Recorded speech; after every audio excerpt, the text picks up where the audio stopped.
It feels to be playing for this shield that we've got up here on home soil tomorrow? I mean, I feel like for the city of Hamilton, it means everything. The past 2 years when we won, we were able to play in front of our home fans and lift the shield in front of our home fans. So having the opportunity to do it here, it means the world to us, and we're hungry. So hopefully we can get it done tomorrow.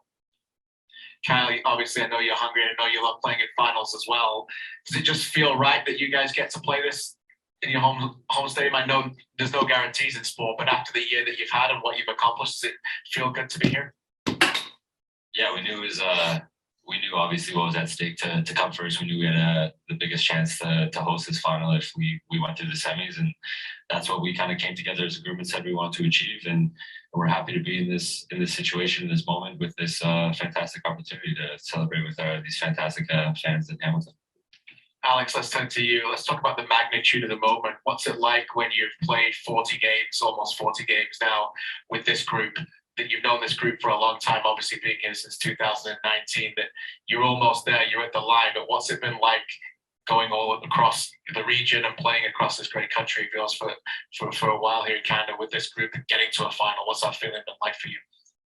I mean, it's been great. It's been a great experience, and I think during these trips, we've come together as a team, and I think it's brought us tighter together. Going down to Honduras, getting great results down in Central America. It's not something you do like a lot in your career. It's a rare moment. So I think it's been a teaching experience, and it's been very good. Before I open it up for questions, Kyle, just to you on that point, Alex just said it's a rare moment. You've played with a lot of players and a lot of teams over the years. This togetherness of this team is real, and I would imagine it's something you can't take for granted, right, as a professional? Yeah, it's special. I think obviously throughout a career, you come into these groups few and far between, and we've been able to kind of harness that. And we have a very like-minded group. We have guys who are in this for the right reasons. We have guys who've maybe been written off at times in their career, came back here, found that confidence, found that belief in themselves, and we've been able to watch them grow and go out and do fantastic things. We have a exciting group of players, and I think we've tested ourselves over times in these last 3 years, and everyone stepped up to the challenge. I think all of that kind of comes together in those moments, like Alex said, in CONCACAF, there are experiences that you can build on and come together as a group, and they've paid off in the league. A reminder, please let the players know who's speaking and where you're from and your outlet, and if you have any question that's directed to a certain player, just let us know, and if it's open for anybody, then we'll go there as well. So yeah, from the back front, I'll start with you, Charlie. Go ahead. Hey guys, how are you? I'm going to make you guys talk about each other, because you've known each other for so long, you've played together a while. Just maybe we'll go one at a time. What is it about the guy next to you that makes him such a good player, such an important part of this team?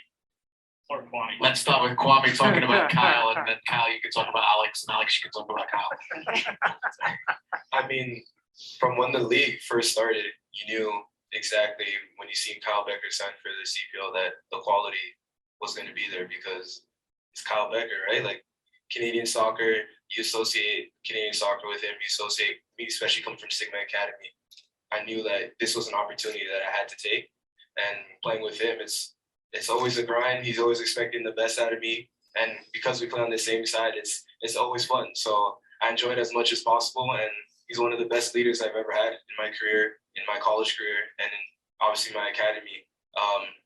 He's a face, to me, face of the CPL, face of our academy growing up. He's a face of Forge. So just to have a leader like him and a player like him on our team, it means the world to us.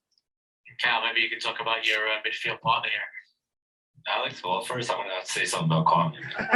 Yes, come on. You're going to do both. Go ahead. Yeah. I mean, all of you guys have been watching since that first game in 2019, and just for me, seeing this guy day in and day out, his maturity has been unbelievable. Obviously, he's hungry, he's got desires, he wants to go back to another level, and I think he has all the talent in the world to do that. And what he's shown us, especially this year, but growing off of last year, has been fantastic. He's been a leader for us in the locker room and on the field, and I think his performances spoke for himself. And now this guy, Swedish fish. Alex has been he's been a rock for us since day one. I mean, we need that anchor in the six, and he's provided that. He's been that engine for us. He's steadfast. He shows up every single day. He's truly professional, and for such a young team, he has a ton of experience, which he's been able to pass on to the younger guys in the room, and he demands a lot. And it's that professionalism and that mentality that's driven us, and it's fantastic to have him on the pitch. CPL Busquets, right? That we're going to call you. Is that all right with you? Not sure, buddy. What about these guys? What do you want to say about these two? I mean, coming over at first, I didn't know much about the league or Canadian players in general, but as I stayed here, if I start with Bekker, I've understood that he means a lot to Canadian soccer, and I understand why now as well. Because playing with him, like the leadership that Kwame told me about, that told you guys about, like he puts the standard of our team, and then it kind of like he's at the top, and then it trickles down, kind of like he'll set a standard, and then the rest of the team will follow, and the players that play beneath him now, I think will, like me and Kwame, will put that standard to the next generation of players, like the ones that come in this year. And on the pitch, he's just a fantastic player. It's great having him next to me every game. I know it's a guy I can rely on. He runs every game. Like I'm trying every game to outwork him, like in the GPSs, but this guy is always running where I'm. That's another thing. The amount of ground Bekker covers during the game is outrageous. So when you see him running in the wrong spot. yeah, when you see him covering that type of ground, it motivates you to work hard too. Yeah, no, he's a great leader off the pitch, on the pitch. It's just great.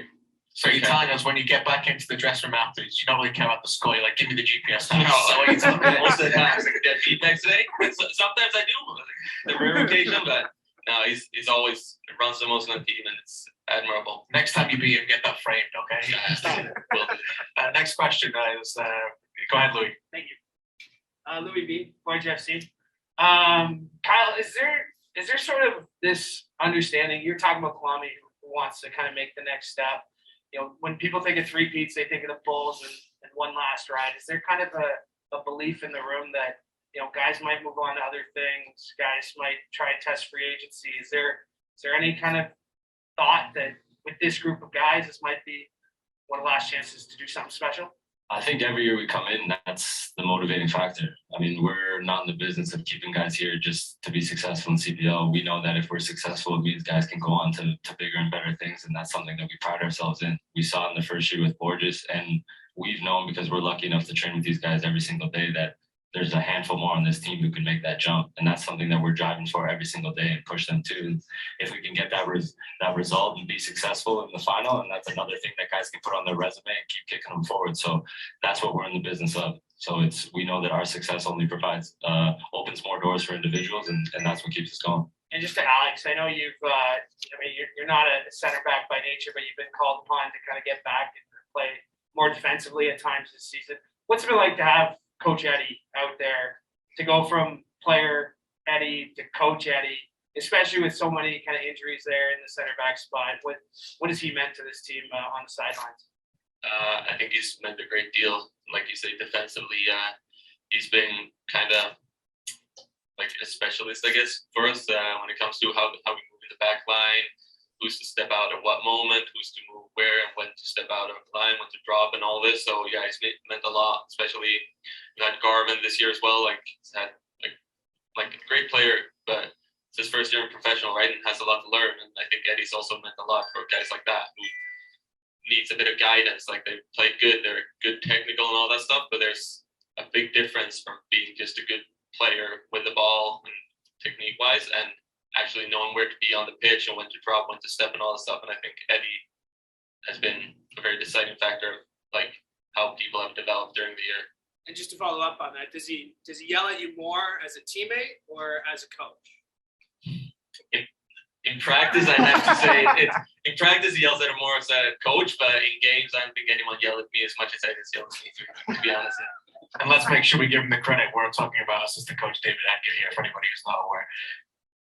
Gentlemen, hey, how's it going? Adam Jenkins, OneSoccer. Question for Alex, but I'll start with Kwame.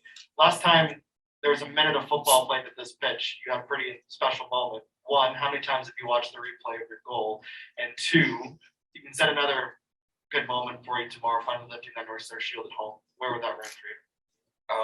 I think the most important thing is lifting the North Star Shield. I mean, I said it to Christian in the interview as well. It's not every day where a team can consistently win their domestic title. And I think that's an important thing for Forge, and that's what we gear towards every year. Yeah, we did well in CONCACAF, and that's one of our other goals, but being able to take care of what we need to take care of in our league is the most important thing. And the last minute goal, I mean, I think more people were posting it than I was. So I was just like, for me, like social media is fun, so I just reposted it. But yeah, I did watch because at first I thought it was offside, the one that called me. But then Mina went in, and it was like, I mean, just rewatching it, reliving it is a great experience because at that time is flying, right? So I mean, I enjoyed it, and on to the next one. Sorry about the voice you have to hear on that clip all the time. Alex, we know tomorrow one of the big battles is going to be in midfield. You're going to be a busy man, you typically are. Does that motivate you more knowing it's going to be a game where obviously stakes are on the line for the situation, but the intensity coming at you, the skill Pacific has, it's really going to test this team? I mean, I've always been on had the attitude that I always want to play the best team ever, the best players ever, because I want to compare myself to them and I want to outplay them, outwork them, and do everything. So the bigger the challenge, the happier I am, basically. Makes sense. Got one more super quick one. We caught the end of your training session there. Who's the best quarterback in the team? I think Borges would probably say it's him, but he's just the biggest Is he football right? fan. He's decent, man, but I don't think he has the size to stay in that pocket. You can't see over the line. You No. can't see.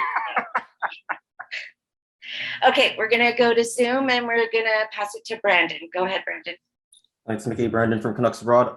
Just a very quick question for all of you guys. I guess we'll just go around the horn if you don't mind. But just a very similar question to what I asked Bobby earlier about throwing out the record against Pacific and focusing on this, single match with a clean slate. Just maybe thoughts from the locker room on doing that in the match ahead. So the question was Making sure that you're not thinking too much of the fact that you've beat Pacific every time you played them. Yeah, no, I think everyone knows what this game's about, and I hate looking at scores and being like, oh, we're unbeaten against these guys, so we got a good streak. I just want to focus on us and what we're doing, and I know if we do what we should do, we're in a good spot. Kyle, I'd imagine it's not about looking back, right? Yeah, definitely. I think no one in our room's getting caught up with any of that. We know what it means to just play in a one-off game and everything that surrounds the final. We have a ton of respect for our opponent. They're a fantastic team. They're here for a reason, but it's 90 minutes, so there's nothing to look back on those past scores. We got to come in and do the business. You guys took all the answers. Nah, but I mean, they both said it. I think it's important for us to just focus on this just one game. Our record against Pacific doesn't really matter anymore. Us finishing in first doesn't matter. And we don't want to lose this one game, which is a final. And after obviously beating them however many times, I think this is the most important one that we played against. So we're trying to win this North Star Shield and keep a clean slate. I'm going to do one last call for any Zoom questions. Please use the raise hand icon. Am I set to falling apart? Okay. Okay, I'll just finish up final one for you, Cal. It's right next to you. So how often do you think about the other two that you lifted, and what would it mean to lift that one tomorrow? Yeah, I don't really think about the last two, to be honest, too much. It's just all about this next one. I think as we've said a ton of times, we have a motivated group, and it's not about what we've done, and it's where we're going, and that's our mentality. So this next one's the most important. But when it goes up and you lift it, it's a pretty special moment, is it not? Yeah, of course, but I think the one tomorrow will be even better. So we'll leave it there. Perfect way to finish. Thanks very much, Alex Achinioti-Jönsson, and also Kyle Bekker. Kwame, we appreciate it, guys. See you tomorrow. All the best.